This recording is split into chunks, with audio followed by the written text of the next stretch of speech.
Good morning, students. Today we are going to start our third unit.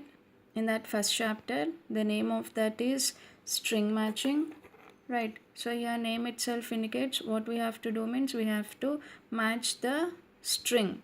Okay. So for matching compulsory we need two different types of strings. Right. So let us see how we are going to perform this. So most probably we are going to use this in text editing programs to find the occurrences of the given pattern. So here text is nothing but we are going to treat it as a document, and what is a pattern here means a pattern is nothing but the word which is we are going to search for the particular word. Right, so this we are calling it as a string matching. So for this, some of the examples of the string matching is DNA. So already we have seen this regarding the DNA, so we will be calling it as an our LCS problem.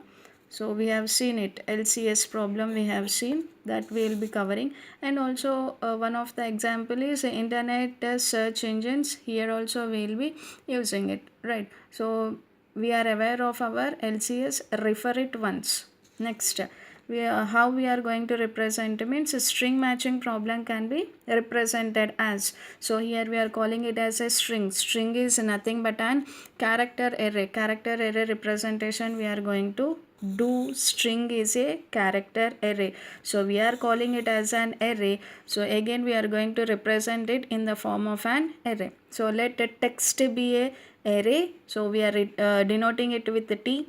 So here it is a size. So what is the length of the size of your text is nothing but n, and the pattern size we are going to represent it as an m. So always the pattern must be less than or equal to n.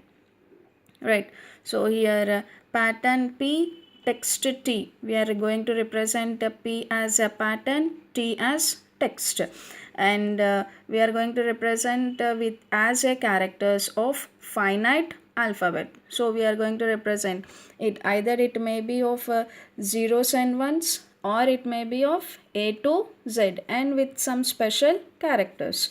So let us see it how we are going to do. We say that the pattern P occurs with the shift S in text T, we are saying. So pattern P is nothing but our word what we have to search, and it must be, it is representing, we said that P we are going to denote the pattern, and here we are calling it as a shift. So shift is nothing but after how many matchings. Okay, we are going to perform the matching we said. So after how many matchings we are going to get our pattern in a given text. So that we are going to call it as a shift. Right, so here we will be calling the valid shift and invalid shift we will be saying. So valid shift is nothing but if our P occurs in T. Okay, P occurs in T with a shift, we will be calling it as a valid shift, otherwise it is called as an invalid shift. That means if the match is not found. Right, so how we are going to treat this problem means string matching problem is a problem of finding all valid shift which a given pattern P occurs in a given text T. Okay, so let us see it with an example.